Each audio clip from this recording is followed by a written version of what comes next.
Sim and welcome back to my YouTube channel. Today we have Rashi here with us. She graduated from University of Edinburgh in counseling psychology and she's gonna answer some mental health and food related questions for you. Oh, hi everybody! So the first question I have for you today is, I get a lot of these questions in my DMs and we want to know how food really affects our mental health. Since we've grown up, we were always told, what you eat is going to show on your body, and these are some very basic narratives that come along with our society, our family, and that's something Our media, social like, media. So everything, we're always taught that whatever we eat and consume is going to show physically. But what is left behind is that it is also going to show mentally and affect you emotionally, and how we perceive food, honestly. not only what we perceive but what we eat. So for example, if we're eating a lot of processed food, that is in turn going to cause, if we go in physical health, PCOS and things like that. But also it's going to cause a lot of stress, weight gain, it's going to also cause depression, anxiety, depression, all those things are very linked because they're highly processed, they have a lot of preservatives which in turn, almost like a hormonal imbalance. Cause hormonal imbalance, which obviously because our hormones are intensified and our neurotransmitters all are talking to each other within the body, it's obviously going to be like causing an emotional distress in you. So even sugar for that matter. It's in fact recognized by World Health Organization that the omega-3 found in fish, the fatty acids found in fish, can be actually linked with depression and the treatment of depression. Quite interesting. So and it's recognized by World Health Organization also. So it's a very longitudinal study that they have done and then come up to this. So I feel that food in many ways can help in an overall healthy balance, not just physically but also mentally. Fair enough, that does make a lot of sense, because I also do realize a lot of times that when I'm eating, and a small thing like when I'm watching TV, I'll feel the way I'm consuming my food is very different from when I'm actually just sitting at my table with my family and enjoying the meal. I feel the way my food is being digested or how I feel like less bloated after dinner, it does make a difference on how I'm eating my food. And how I'm feeling as well, right? Mentally, like I feel happy when I'm eating a dinner with my family versus when I'm just eating alone and watching TV and some like violent or stressful or action scene going on. I don't think it sits well with me. It can obviously, we can have a varies of things that we like to do, and sometimes eating alone, but sometimes you need your me time, your comfort time when we're like having such long hectic days, but I do feel like we need a balance. Yes, that's the key, I feel. Anyways, moving to the next question. So now that you said that fish is actually known to help your depression, are there any specific foods people can consume to feel more motivated? Because I get a lot of this in my DMs that I'm not motivated to work out. I'm working from like 9 to 9 and then to come home and actually push myself to work out, or like wake up early the next morning and push myself to work out. Is there anything I can do even through the day, to like avoid the afternoon slump and feel more motivated and productive? So there are a few things. One of the most controversial thing is coffee. So I understand coffee is linked with depression and anxiety a lot, which is true. But like we said, balance is everything. So seeing how much coffee we take in is also important, and when we take it. So a lot of food items are necessarily not good for you in the morning. Sometimes they're really good for you in the night, and you should try it and see what works for your body. So instead of completely avoiding one sort of food, like even for processed food, I would say we can't obviously avoid it. Sometimes you can't. It's not even about craving, right? But it's like making the healthiest choice in that moment. If I am working non-stop and I don't have a cook or someone to like cook home food for me, some days I'm just going to be like, okay, it's easier to order than to cook. And I'm going to try to choose the healthiest option from that. Yeah. But sometimes you just don't have the choice to have a home cooked meal. Yes, and that's exactly what, right? So you take into consideration all the factors and then Yeah. start. So coming back to the question of the food, I think easiest would be nuts. Take a pocket full of your Yeah. nuts and just eat, because A, you get lots of energy. Second, they are oxygen-rich food, so again helps you with memory. It helps you, get your Taking me energy. back to school when my mom would say, "Oh, have walnuts, have badam, like it's good for your memory, have Yeah. it good for your exam." So Now- now you know the Yeah. reasoning behind Yeah. it. So I think we start talking about food and most of these things, finding really good sources and information behind it helps us actually Follow it. and Yeah. find more rational reasons to Yeah. inculcate those habits in our life. Yes. So nuts, berries are also very easy to carry and Yeah. just pop in. There's salmon, obviously. Yeah. A lot of omega-3, avocados. Basically, good sources of fat. What I'm Good hearing. sources of fat and vitamin E. Okay. So most of the times when we're depressed or when we are Feeling feeling low, our energy is also low. So vitamin E and B12 are something that deplete really fast, and that's how we start, Feeling low and So lethargic. Yeah. So that's when we can, you can do something to address that and Provide your eat body something with- that yeah. will give you something instant Instant, energy. Yeah. Quite cool, quite interesting. A lot of new knowledge from me today. So now that we know what are some foods that help with motivation, what are some healthy practices I can do, like to, I don't want to say trick your mind, but sort of feel more motivated? So I believe there's no magic formula Yeah. for motivation. So it's not like A plus B equals to motivation. And constantly waiting around for motivation is definitely not going to Yeah. bring motivation. So I personally don't believe in the concept of motivation. I'm more on the side of discipline. But I do get a lot of these DMs that I'm not motivated. How do you stay motivated? And so it makes me think like there is another group where obviously both need to meet in the middle, motivation and discipline. So Yeah. what would even give you that 1% push? Yeah, so there is a lot of group, Yeah. and I try to make, like, even a lot of my clients would come and say, Rashi, I'm not motivated to even Take an action step. take an towards- action. I know what I need to do. So I ask them to question what is motivation for them, and once they have done that, I also often tell them, okay, tell me a motivating act, if you were motivated, what would you do? And then they say, okay, if I was motivated, I would look like, I would do this Yeah. at this point of time. And I said, okay, let's try and pretend that you're motivated and do it. And then they realize, okay, it's not the motivation that I'm lacking, it's just that I need to start doing Yeah. it. So if I start waiting to see that motivation's around the corner, it's never gonna come. So it's more important to like just take the smallest task, exactly. basic task, even if that means Like going for a 10-minute walk instead of like those 45-minute workouts. Yeah. Like just walk 10 minutes in the Yeah. house. That's what I tell people.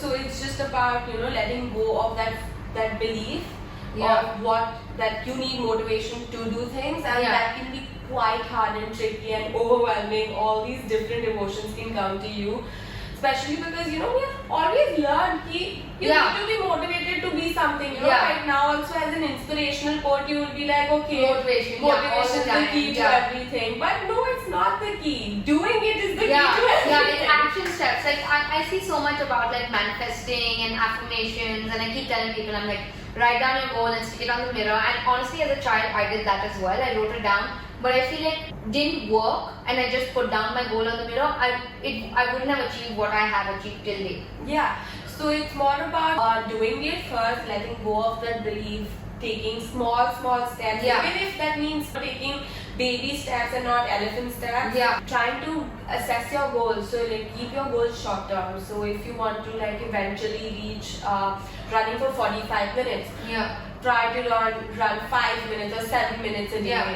Then after for a period of 1 month, try to reassess Yeah. it to 15 minutes. So it's trying to keep Smaller that are goals. more achievable, so then you trick your mind, oh, I can do this, so obviously I can add 2 more minutes to it. So that obviously I can add 2 more minutes is something very difficult to achieve. Yeah, but after you've done it for a month, yeah, but then you can.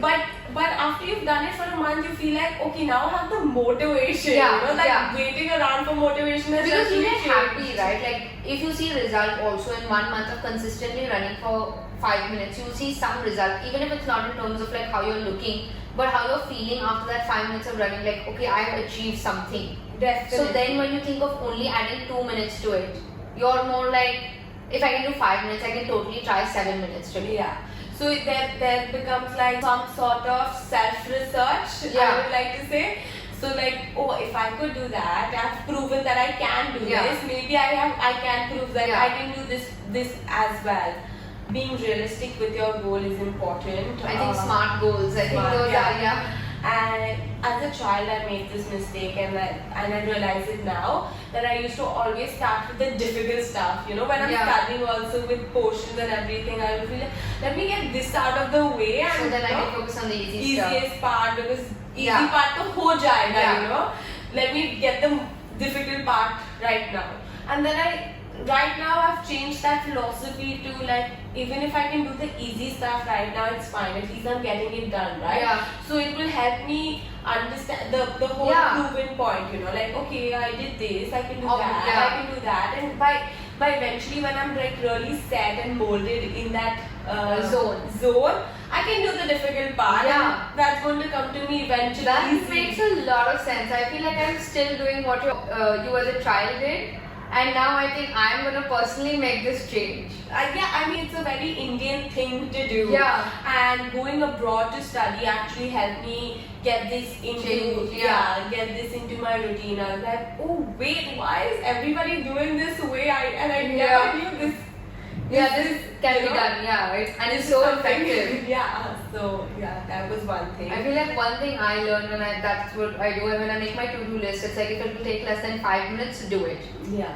So that I think sort of similar, but Similar, still yeah. I would like, even till now it's like I still pick harder tasks, then go to the easier tasks. I think it's often also because we value harder tasks more, because we think, you know, harder task, that means we've achieved a lot, but that's not necessarily. Yeah, that's not true. That's not true actually. Yeah. I feel like that's also why we have this whole myth sort of that, oh, if you lose 10 kilos in a month, you achieve something great, but that's not sustainable either. Like, or it's not great because you'll be starving yourself to do that.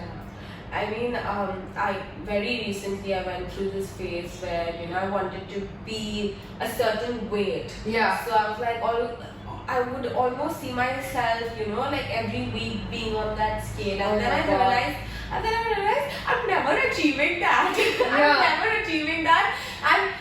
But the good part is I was trying to gain weight. Yeah. So, because I felt really unhealthy at Yeah. you know and I'm like, wait, I'm never achieving that, but you know, I have achieved a certain thing. So like my bones used to stick out. Yeah. And because I was trying to gain weight, and I'm trying to eat a lot of protein, Yeah. which helped me actually cover up the bones. And then I'm like, wait, why There's am I visible difference. Why am I Yeah. stuck on like the weight part? Yeah. So then I said, wait, there's visible difference in what I wanted. I Yeah. have achieved it. I don't think I should be Stop on. Yeah. Yeah, so that's when that came, I realized, oh wait, I was doing this wrong. Yeah. You know. So yeah, I think when your mindset changes and switches, I Yeah. think that's when you also actually make a change in your life. So why I said this is reflecting back. How you felt after doing those small actions will also help you actually feel Feel motivated. motivated. Yeah. Makes sense, yeah. Thank you, that was really insightful. Moving forward to the next question. So now we know what makes us motivated. So what makes us lazy and lethargic, and what should we avoid? Like in terms of actions and in terms of food, if any. Okay, so lazy and lethargic. I think overeating is one Yeah. thing that definitely is something that I am not really sure. No, yeah, that is true. But then also a lot of times people don't know if they're overeating, right? Because almost sort of we are so used to working on front of our laptops all day that we don't eat through the day. And then when you see a big meal at dinner, you go on eating because your body's like starved through the day. then you overeat and then you don't realize it till a lot later, or till like you get guidance from someone like external? Yeah, so I am a very big overeater. No, I mean not in the sense of starving myself. Yeah. I just love eating, so I eat everything I can. I feel like I'm not going to get the next meal from it, so I just overeat. Yeah, that is a habit I'm working on, but and that's So what steps are you taking to work on? Yeah. I am trying to maintain a food diary and intuitive eating. So like I like to eat, so I eat everything, but Yeah. in moderation. So like Fair enough. sorry. Taking it all in your plate essentially. Yeah, taking everything in my plate in the first serving Yeah. and then eating everything. And if I feel that there is room, then just taking whatever I feel the best as my second serve. I think the food diary point is helpful. Yeah. And it's better than tracking it on an app which then links your food to calories and macros and micros, and that's a whole different... No, I like food diary especially because I like to journal. So it helps me so it's like on one side I'm journaling, the next side I'm seeing if I have taken care of my Health. exercise, food and water intake and things like that. And Quite cool. Yeah. I really like this. So I feel like it has a bit of both, and it has like a soothing self-care thing at the night that I can do. Yeah. So yeah, I like that idea more. Yeah. But other than overeating, bananas. I know bananas are very good, and I have come to terms with them. But they are also high in magnesium, and the magnesium and they're is like a muscle relaxant. So Okay. So it makes you relax. Yeah. So it's like very Calm, chill. It's a whole downbeat mood. So instead of eating your banana in the morning. Yeah, I'm so I for the longest time when I would go to the gym empty stomach first thing in the morning, I would grab a banana and go because it's known to boost give you instant energy. This is the first time I'm hearing that bananas actually make you lazy. Yeah, I mean part of me sees it now, when I go empty stomach without anything, I can do my entire workout. Versus with banana, sometimes at the end of the workout I'm I'm done, I'm tired, why am I here? Yeah. So because bananas have a lot of magnesium, because they're rich in a lot of other nutrients, they are very good for your health, and you cannot avoid it. Yeah. In fact, even magnesium is a very important part for to be included in your diet, because most of the time when you're stressed, depressed or anxiety, these are the three main emotions that deplete your magnesium levels to a very low extent, and then you have to be on supplements, or you'll have to find bananas are best source of magnesium. So instead of your morning banana, take an evening banana. Yeah, that makes sense. Yeah. So you still have it in your diet, but at a different time. Yeah. That's why I said, timing of every food is also very important for how it reacts with your body. Makes sense. Red meat. Yeah, that is known. That's quite common. Processed food. In fact, even nuts. Even though they are something that makes us, feel motivated, good and motivated, but anything in excess is not good. Yeah. So, right? So nuts in excess will just tie you up. Cherries used to be my favorite food. Now I only eat it in the night. So makes sense. So yeah, these are the few foods that you can probably shift to evening rather than just avoiding, because of obviously that's not possible. Yeah, you don't want to have a restricted diet. Again, so try to do it in the evenings, or you can take it up when you're on vacations. You can take it up anytime you feel like. So things like that. Got it. And what are some foods that can lead to stress? Stress is a reaction to a perceived problem or a problem in itself, right? Yeah. So our brain is almost like a app. Okay. Where it has certain pictures, and if those pictures are not ticked, then it thinks it's not going to happen like that, and that stress levels start increasing. So our brain function is happening in that sort of manner, which is obviously connected to emotions and the attitudes that we hold about situations and different thought processes. So biochemical activity that is happening in our brain is affected by the nutrients that we are taking in. So and it's always in talk. So our body is connected and our gut and the mind are obviously Interrelated, but they're always talking, and Yeah. these nutrients affect our hormones, and our hormones in turn affect, what we feel like. So if I have to say that I'm stressed, okay, and start overeating, it's because it's not, if you notice, it's going to be most of the times because you're so used to being in that state of mind. If you're extremely stressed for a longer period of time, that's when you start overeating. But if there is an immediate stress, most of the time there'll be a loss of appetite. So it can be either way, but this is a more generic sort of way of happening. That is because our hormones actually are sending a signal.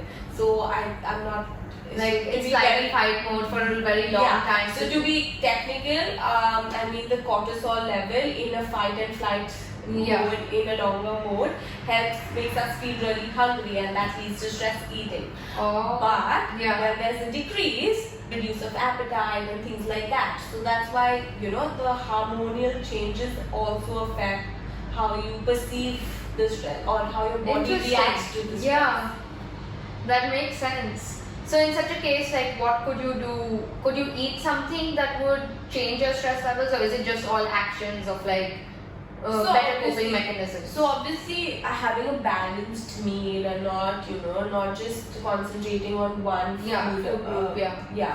So not one food group, but it is also drinking loads of water. A lot of times that when we are stressed, we forget, or burnt out, we really do not concentrate on the water intake, and that almost dehydrates our body, not only physically but also mentally. When we're not drinking enough water, you do feel drained. I definitely do. And I also feel so heavy in my head. So I always say, okay, maybe I'm not drinking enough water and I'm in this situation. I feel like, that is something. And reducing the sugar intake. Yeah, sugar intake, I guess that's another common one. Yeah. So instead of sugar and processed foods, both somewhere that you can do all over. At any point of time, any emotion, you can just add these two, and you'll be like, okay, there is something. But it's actually so I had a client who got this big bottle of Coke for every session. So the third session, I asked her, okay, do you drink that every day? And then she was like, and it was a 2-liter bottle that she drinks every day, and I am a big fan of Coke. Okay. So I drink a lot of Coke, but that 2-liter bottle every day is a bit too much. So I did ask her, okay, how about for a week, we don't do any homeworks, and you try to give this up, and instead you can have a sugary drink or natural sugar. So now you have the flavored waters also. So try to have more natural sugars in your water, or instead of processed. So, and she could feel the change in her way of thinking and how she was behaving and how she was feeling internally. So I felt, okay, this is a very big connection, and that's actually when my interest started peaking in nutrition and mental health. Quite cool, very interesting, I must say. So this session has been really insightful. If you guys have any more questions, you can leave them in the comment section and we'll address them. And don't forget to tap the subscribe button. Bye.